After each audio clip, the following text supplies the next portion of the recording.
My daughter was on her way home from school, moving slowly with her leg braces, her backpack bouncing gently against her side. She always walked the same path, quiet and careful, never bothering anyone. But today she didn't make it to the door. Karen was waiting. The moment she saw my daughter pause near the neighborhood gate, she stormed toward her, shouting about rules and appearances. My daughter froze, confused and terrified. Before she could even speak, Karen grabbed her by the shoulders and shoved her back against the iron gate, pinning her there like she was dangerous instead of disabled. My daughter cried out, her braces scraping the metal, her hands trembling as she tried to push away. "Stop! Please! You're hurting me!" she screamed. But Karen didn't stop. She leaned in closer and hissed, "Kids like you don't belong here. I'm calling security right now." Neighbors gasped. My daughter sobbed. Karen stood there like she was the hero of the story. But what she didn't know, what she couldn't imagine, was that the man running toward them, the man she was about to report to the HOA, was the assistant commissioner. Before I tell you what happened next, tell me where you're watching from, and hit subscribe for more stories where the good guys always win. My daughter was almost home. The school day had been long for her, longer than most kids her age had to endure. Her leg braces always made walking slow, careful, and exhausting, but she never complained. She moved step by step along the sidewalk, her metal braces tapping softly with each movement. The afternoon sun cast long shadows behind her, and the warm light made her small figure look even more delicate. Her backpack shifted slightly on her shoulder as she reached the neighborhood gate, the final stretch before home. She paused there, just for a moment. The gate was cool, the metal steady beneath her hand, and she leaned lightly against it to rest her tired legs. Every step took effort. Every breath took courage. But she kept going, always gentle, always quiet, always trying to make life easier for everyone around her. That was just who she was. And that's when Karen appeared. Karen didn't just walk toward her. She stormed. Her face was already twisted into irritation, like she had been searching for something to be angry about all day and finally found it. The sight of my daughter's braces seemed to ignite something ugly inside her. She tightened her grip on her HOA clipboard and marched straight toward the child as if confronting an intruder. "What do you think you're doing leaning on that gate?" Karen barked, her voice sharp enough to make my daughter jump. "You kids ruin everything in this neighborhood." My daughter blinked in fear, her voice cracking. I'm just resting for a second. My legs..." Before she could finish, Karen lunged forward and grabbed her by both shoulders. In one harsh motion, she shoved my daughter backward, pinning her small body against the iron bars of the gate. The metal rang loudly from the impact, echoing down the street. My daughter gasped in pain, her fingers trembling as they tried to grip something, anything, to get away from the pressure pushing into her chest. "Stop! You're hurting me!" she cried out, her voice high and desperate. But Karen didn't stop. She didn't even slow down. "Neighborhood rules matter," Karen snapped, leaning in closer, as if she were disciplining a dangerous criminal instead of a disabled child. "Kids like you don't belong wandering around making a mess." My daughter shook her head frantically, tears spilling down her cheeks. I wasn't doing anything." But Karen wasn't interested in explanations. She only pushed harder. Across the street, a woman carrying groceries froze, her mouth dropping open as she watched.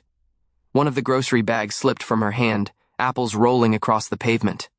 A man mowing his lawn dropped the handle of his machine and shouted, "Hey, stop that! Leave her alone!" But Karen ignored them all. She pressed my daughter so hard into the gate that the metal bars vibrated. My daughter's braces scraped against the iron, causing her legs to buckle. She struggled to breathe as panic filled her whole body. Her small hands pressed weakly against Karen's arms, but she was too weak to escape.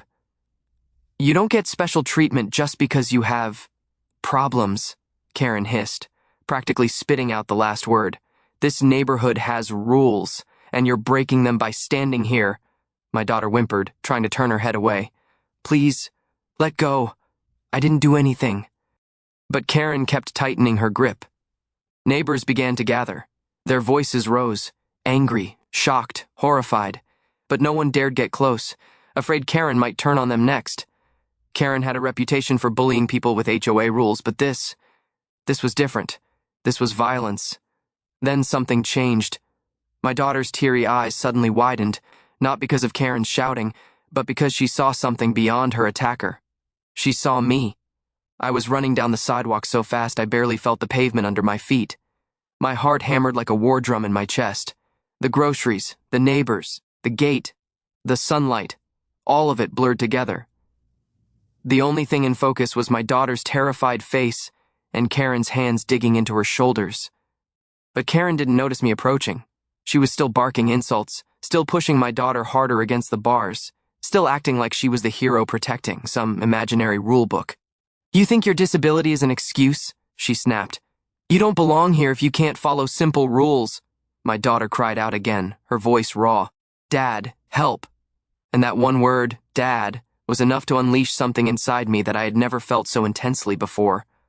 I reached them in seconds. The neighbors fell silent the moment they saw me. They knew who I was. They knew what my presence meant. Karen finally turned, still gripping my daughter, ready to argue with whoever dared interrupt her power trip. She opened her mouth to deliver another lecture. But instead, she saw me. She saw the rage in my eyes. She saw the badge clipped to my belt. She saw the authority on my face. And she finally understood the truth. The girl she had shoved, pinned, insulted, and terrified, the child she treated like a criminal, was the assistant commissioner, daughter. Karen's face drained of color, but it was already too late. Screams carried through the neighborhood long before I reached the gate. They weren't loud screams. They were desperate ones, the kind that make every parent's heart freeze. People had stepped out onto their porches, clutching their phones, groceries, or children, unsure whether to intervene or stay back.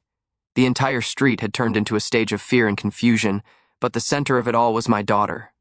She was pinned against the iron gate like she was some dangerous intruder instead of a tired, disabled child simply trying to get home. Her eyes were wide with terror, tears streaming down her small cheeks, her breathing fast and uneven as she struggled under Karen's grip. Every time she tried to move, her metal leg braces clanked against the gate, the sound sharp and painful, like metal hitting metal in a cold, unforgiving place. Her knees buckled under the pressure, and she winced, trying to stay upright. Karen saw none of it. Or worse, she saw it and didn't care.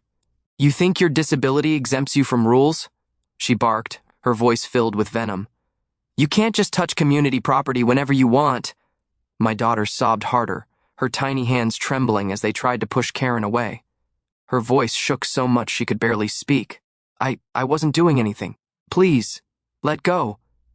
But Karen only leaned in closer, her fingers digging deeper into my daughter's shoulders.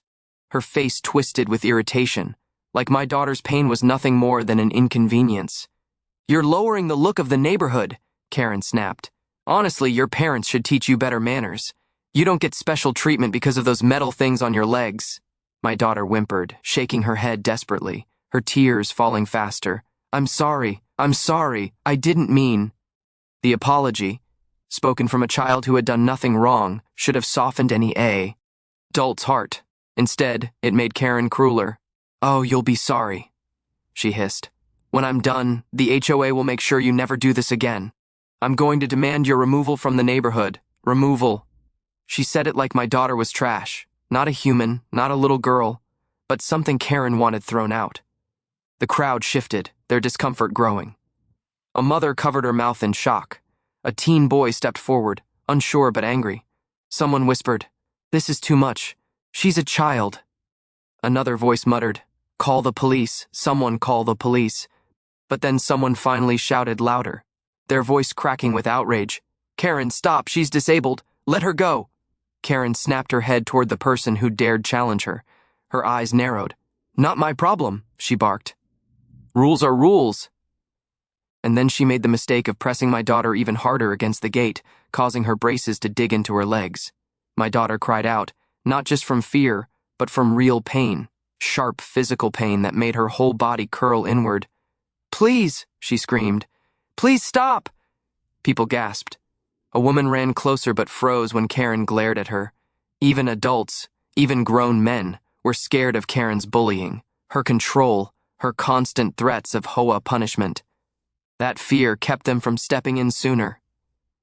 But my daughter's screams traveled farther than Karen expected, far enough to reach me. And that was Karen's biggest mistake. I saw the scene from half a block away, my daughter's body trembling against the gate, her hands weakly pushing, Karen looming over her like a tyrant towering over prey. Everything inside me snapped. I ran, not walked, not hurried. I ran with a kind of fury I didn't know my body could hold. The world blurred around me, the houses, the gardens, the shocked faces of neighbors. Everything disappeared except the small, terrified sea. Hild trapped under Karen's hands. My footsteps pounded against the pavement like thunder. The closer I got, the clearer I heard her cries. "Daddy! Daddy, please!" Her voice sliced through me.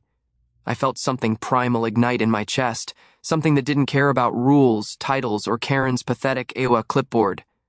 The only thing I knew was that my daughter was in danger and I was going to reach her. Karen still didn't notice me. She was too busy shouting. "I swear, if you move again, I'll call the HOA security. Kids like you don't belong." She stopped mid-sentence, not because she realized she was wrong, but because the neighbors' faces suddenly shifted. Their eyes widened. Their expressions changed from fear to relief, from helplessness to anticipation. Karen turned slowly, annoyed, and she saw me. She saw me sprinting toward her with fire in my eyes, my fists clenched, my jaw tight. She saw the badge clipped to my belt, the uniform shirt beneath my jacket, the authority written plainly across my face. She saw the very last person she ever wanted to see while assaulting a child, but she still didn't understand who I was.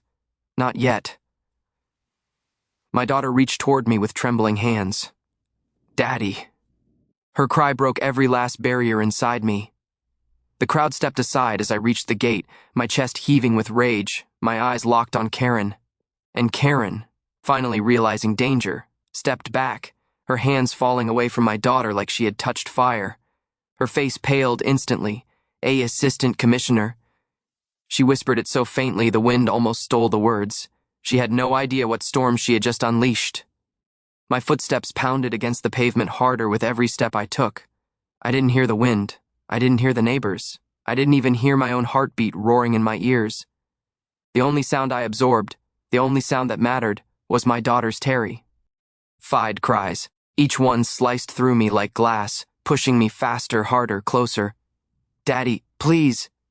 Her small voice trembled, shaking like it was barely holding on. That single word, "Daddy," held fear, pain, desperation, and trust all at once. It was a cry that no parent should ever hear, especially not because of another adult's cruelty. When I reached the gate, I saw Karen's hand still pressed against my daughter's shoulder, forcing her into the metal bars. My daughter's knees were bent inward from the pressure, her braces digging painfully into her skin. She reached her trembling fingers toward me, eyes full of tears and relief as soon as she realized help had finally arrived. Karen didn't stop when she saw me. She didn't even let go. She simply scowled, annoyed that someone dared interrupt her moment of authority. "Oh good," she snapped. Her parent finally shows up. "You need to control your daughter. Let her go." My voice thundered across the entire street. The birds stopped. The neighbors froze. Even the wind seemed to hesitate. Karen blinked in shock, taken aback by the force of my words. My voice carried something she wasn't used to, undeniable power, authority, a warning she should have listened to but didn't yet understand. "Excuse me?" she scoffed, lifting her chin. "You don't get to command me. I am an HOA official." She said it like being part of the HOA made her a queen. She said it like it gave her a pass to hurt children. "And I said, stepping so close she was forced to look up at me, "am the assistant commissioner." The world stopped. Karen's smug expression cracked instantly. Her eyes widened, her lips parted, the color drained from her face like someone pulled a plug. The crowd gasped loudly. A neighbor whispered sharply, "Oh my God, he's the assistant commissioner." Other neighbors exchanged looks, relief in their eyes, justice. Finally stepping into the picture, Karen staggered backward, forgetting she had been pinning my daughter. My daughter whimpered and collapsed forward into my arms the moment Karen's grip loosened. I caught her instantly, cradling her tiny, shaking body. Her face was red from crying, hot with fear, her breaths coming in small, sharp gasps that stabbed into my chest. She held onto me tightly, her fingers digging into my sleeve as if she was afraid Karen might grab her again at any moment. "It's okay," I whispered, kissing her forehead. "You're safe now. I'm here." Her sobs softened but didn't stop. Her whole body trembled from the shock and pain of being shoved and held against the metal gate. Karen took a shaky step back, her voice surrendering to panic. No. I didn't know she was... You didn't need to know who she was, I growled sharply, every word heavy with controlled fury. You just needed to know she was a child. Karen's mouth opened again, but no sound came out. Her defense crumbled in her throat. You assaulted a child, I continued, my voice low and cold. A disabled child. You pinned her to a gate like she was a threat. Karen's hands shook violently now. She looked from me to my daughter, then back again, her eyes wide with dawning horror. But there was no apology, only fear for herself. She was touching the gate. Karen stuttered, her voice small and shaky. Breaking rules. She was catching her breath, I snapped. She wasn't breaking rules. She wasn't harming anyone. She wasn't even speaking to anyone. Karen swallowed hard. This is a misunderstanding, I swear. No, I said sharply. It's not a misunderstanding. It's a pattern. The neighbors murmured in agreement. She bullies kids. She threatens everyone with fines. She thinks she owns the neighborhood. Karen spun around, panicking, looking for someone, anyone, to defend her. But no. One dared. For years she used her position in the HOA to control people, intimidate them, and silence them. But today, no one was scared of her. They were scared for my daughter. One woman stepped forward with her arms crossed. We all saw what you did, Karen. You shoved her hard. You scared her. Karen's voice cracked. I didn't mean she. She scared me. A man shouted angrily. She's a little girl. How could she scare you? My daughter squeezed my arm tighter, burying her face against my chest. I felt her tears soak into my shirt. I rubbed her back gently, whispering, It's okay, sweetheart. It's okay. I'm right here. Then I stood up straight. I looked Karen directly in the eyes. She froze completely. You put your hands on my daughter, I said, my voice quiet but carrying more weight than any yell ever could. You pushed her, you hurt her, and you humiliated her. Karen's lips trembled. I didn't mean to hurt her. You meant every word, I cut in.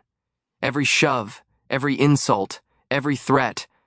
She shook her head in panic, trying to step back again, but the iron gate she had used to trap my daughter now blocked her escape. It was poetic justice. She was cornered by the same structure she used to corner an innocent child. My daughter reached for me again. Dad, can we go home? Her voice was so soft, so fragile that my heart ached. Yes, I said gently, but not yet. Not until she answers. Karen swallowed hard, her voice barely audible. Answer. What? Why you think you can hurt children, I said. Why you think authority gives you permission to be cruel. Why you think rules matter more than people. Karen's legs shook beneath her. The crowd was silent. The wind was silent. The entire world seemed to wait for my next words. And when I spoke, I watched Karen break. You're done, Karen, I said. Your power ends today. Her knees gave out slightly. She steadied herself on the gate, the same gate she had shoved my daughter against. But it didn't matter. Her downfall had already begun. The moment I said, your power ends today, something shifted in the air. It was like the whole neighborhood suddenly woke up. People who had been frozen by shock or fear finally began to move closer. They stepped off porches, paused their gardening, dropped grocery bags, and gathered in a slow, tightening circle around the scene. Not one person came to stand beside Karen. Not one. My daughter clung to my shirt with trembling hands, her cheek pressed against my chest as if she was afraid Karen might grab her again the moment she lost sight of her. I held her carefully, gently, feeling her body shudder through her tears. Her breathing was uneven, her shoulders shaking every few seconds as the trauma still gripped her tiny frame. I rubbed her back slowly, trying to calm her, even as fury still boiled inside me. Karen stumbled backward, her heels scraping against the pavement. The gate she had used to pin my daughter now boxed her in. Her clipboard slipped from her hand and hit the ground with a flat slap. Papers scattered. She didn't pick them up. She didn't even look at them. For the first time, her leadership face cracked. Her eyebrows trembled, her lips twitched. Her eyes darted wildly from one neighbor to another, begging for someone, anyone, to step in and save her. But no one moved. Instead, the first voice rose from the crowd. A woman who had watched everything shouted, "How could you shove a child?" Another voice followed from the left, sharp and angry. "She's disabled. What is wrong with you?" A man stepped forward, hands clenched. "You're cruel. Always have been," someone else added, louder. You should be ashamed of yourself, Karen. Karen lifted her hands defensively as if the words themselves were hitting her. I was doing my job. I insisted, her voice shaking. The HOA, there are rules, property, order. Rules don't give you the right to hurt children, I said, my voice quiet but firm. I didn't yell. I didn't need to. Every word I spoke carried the weight of authority. Authority she had trampled on without knowing. Karen's head snapped toward me. She was sweating now, her hair sticking to her forehead, her breathing fast and shallow. Assistant Commissioner, please, you must understand. I didn't mean... She scared me. She scared you? A man shouted from behind me. She's half your size. The crowd murmured in agreement. Karen looked around desperately, searching for even one friendly face. But all she found was anger, disappointment, and disbelief. These were the same people she had threatened with fines, the same people she lectured over grass height, mailbox paint, fence colors, the same people she had bullied with citations and warnings for years. She expected them to protect her now, but they had no sympathy left to give. Karen pressed her back against the gate. The iron bars rattled from the force of her trembling. Her voice cracked, small and breathless. I wasn't trying to hurt her. I thought she was breaking rules. Leaning on the gate. She was resting, a neighbor woman snapped. Because she can't walk fast. Because it hurts. Karen swallowed hard. I didn't know. You didn't care, someone from the crowd corrected. My daughter shifted in my arms and peeked up at me with red, swollen eyes. Her voice was tiny, strained. Dad, is she going to hurt me again? No, I whispered, brushing her hair gently. Never again. Karen heard that. She seemed to shrink a little more, her knees wobbling. I didn't know she was your daughter. I didn't. That's the problem, Karen, I said. She didn't need to be my daughter for you to treat her with kindness. She just needed to be a child. Karen's mouth fell open. Her jaw trembled. She blinked rapidly, her tears spilling down her cheeks. For the first time, real fear flickered in her eyes. Not fear of me, not fear of the crowd, but fear of something deeper. Fear of being truly exposed. She had built her reputation on power. She enjoyed watching people bow to her HOA authority. She liked the control, the fear, the complaints she silenced with letters and fines. She loved feeling important. But today, in front of everyone, she wasn't important. She wasn't powerful. She wasn't respected. She was alone. A teenage boy stepped forward, pointing at her angrily. You made my grandma cry last year over Christmas decorations. We were scared to say anything because you're always threatening people. Another neighbor added, You fined me because my trash can was 2 inches to the left. Someone else called out. She threatened to report my son for walking too loudly. The crowd erupted with grievances, every voice growing louder, bolder, finally free to speak. Karen kept shaking her head, tears streaming down her face. Stop. Stop. I didn't mean... She hugged her arms around herself as if trying to disappear. She looked smaller and smaller beneath the weight of everything she had done. My daughter whimpered in my arms, still frightened, and I kissed the top of her head to comfort her. Then I stepped closer to Karen. The crowd fell silent again, giving me space. Karen flinched when I approached. Assistant Commissioner, please, I swear, I didn't know she was... That's your problem, I said quietly. You never think before you hurt someone. You never ask questions. You never consider anyone else's feelings. You attack first and justify later. Karen shook her head violently. No, I was only trying to enforce rules. I leaned closer, my voice low and controlled. Rules don't make you a leader, compassion does. And today, you showed this entire community exactly who you really are.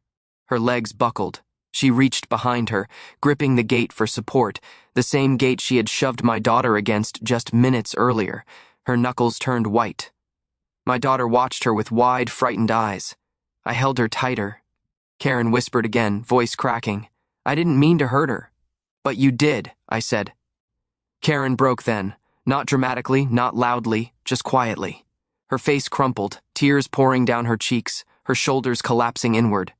The dam of her false confidence had burst, leaving her exposed and trembling in the light of her own cruelty. And not a single neighbor stepped forward to comfort her, because for years she ruled by fear. and now fear had abandoned her. The crowd stood behind me. My daughter clung to me. Karen stood alone. And this was only the beginning of her consequences.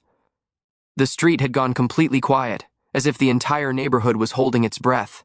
Karen stood with her back pressed against the gate, the same iron bars she had shoved my daughter against just minutes earlier. Her hands trembled at her sides, her eyes darting around the crowd as if searching for an escape route. But the circle of neighbors had closed in. They weren't touching her, but their presence alone made it clear. She wasn't going anywhere. Then the sound broke the silence, a distant wail, rising and growing louder. Police sirens.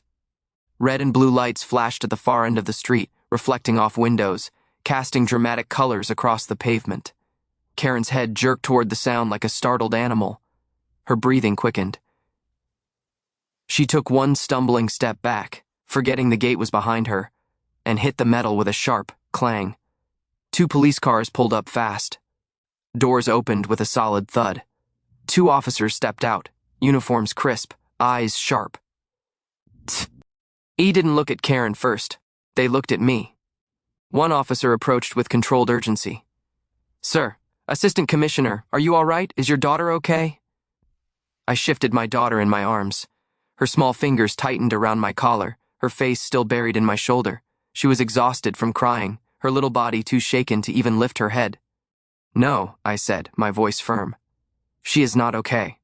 Karen assaulted my daughter." The officer's expression hardened instantly. The second officer's jaw tightened as he stepped forward, turning toward Karen. She gasped like she'd been splashed with cold water.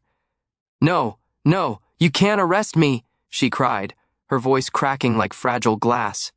"I'm HOA. I'm the head of this community," the first officer responded calmly, with no hesitation.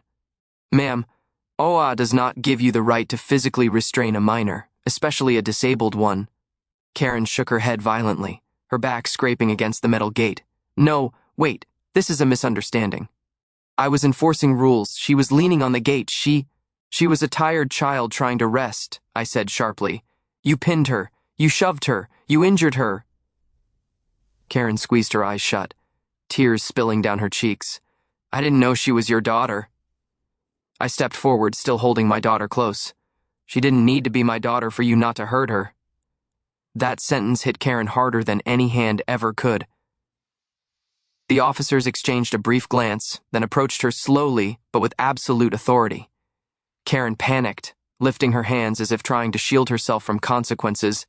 "Please," she cried. "I'm sorry. I just wanted order in the neighborhood. I was doing my job," neighbors murmured angrily. "Shoving a child isn't your job." "You're cruel, Karen. You always take things too far. It's about time someone stopped you." Karen spun toward them, tears streaking her face. "You all like the rules. I was helping everyone." "No," a neighbor woman said coldly. "You were helping yourself." Karen's chest heaved as she tried to breathe. The officers reached her, one gently but firmly, took her wrists. The second officer readied the cuffs. Karen froze, her lips trembled, her voice came out as a broken whisper. "Please, don't handcuff me, not here, not in front of everyone. Please." But the officer didn't stop. He didn't yell, he didn't insult her, he simply did his job. The metal cuffs clicked shut around Karen's wrists with a sharp finality. Click, click. Karen cried out, not just from fear, but from pure humiliation. "No, please. Someone help me, stop this. You don't understand. I didn't mean." But her words faded into the air, because no one stepped forward. Not a single neighbor defended her. Not a single voice spoke up for her. Not even one person said, "Wait, let her explain." She had built no loyalty. She had built no friendships. She had built nothing but fear and resentment. And now she stood handcuffed, alone, trembling, and very suddenly aware of every cruel decision she'd ever made. The officer guiding her turned to me respectfully. "Sir, do you want to file additional charges? Assault on a minor, harassment, discrimination. There are several applicable sections." Karen's eyes widened in terror. Her legs wobbled. She nearly fell, but the officer steadied her. "No, Assistant Commissioner, please," she sobbed. "I wasn't attacking her. She scared me. I didn't know. Please don't ruin my life." I looked down at my daughter, who finally lifted her head. Her eyes were red and swollen, her cheeks streaked with tears. She looked at Karen, then back at me, her voice trembling. "Dad, she hurt me. That was enough." I lifted her closer and said quietly to the officers, "Yes, I'm pressing charges." Karen broke. Her knees buckled completely, and she sank to the ground, sobbing so loudly it echoed against the houses. Her mascara streaked down her face, her hair messy, her breathing broken and desperate. "Please, please, I'm sorry, I didn't mean to hurt her. I didn't know." The officer gently helped her back to her feet. "Ma'am, you can explain everything at the station." Karen shook her head rapidly. No, not the station. I can't. Please, someone stop this." But no one did. Neighbors stood silently, watching justice unfold. Some crossed their arms, some shook their heads. Some simply looked relieved that Karen's reign of fear was finally over. My daughter laid her head on my shoulder again, exhausted. Her voice was barely a whisper. "Dad, can we go home now?" I kissed her forehead. "Yes, sweetheart, we're going home now." Behind us, Karen continued to cry as the officers guided her into the police car. The door closed with a heavy thump. Her world had changed in a single afternoon, and for the first time in years, the neighborhood felt safe. The house felt different the moment we stepped inside. The chaos, the shouting, the flashing police lights, all of it stayed outside the front door like a storm finally shutting itself out. Inside, everything was quiet, peaceful, safe. I carried my daughter in my arms, her little body limp from fear and exhaustion. Her arms were wrapped around my neck, her head resting on my shoulder. Each breath she took shivered slightly, the last traces of panic still hiding inside her chest.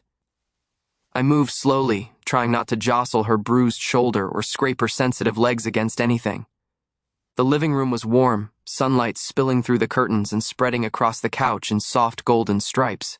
I placed her gently on the cushions, making sure she was comfortable before I unbuckled the straps on her leg braces. The metal joints clicked softly, releasing the pressure they had been forced to bear while Karen had pressed her against the gate.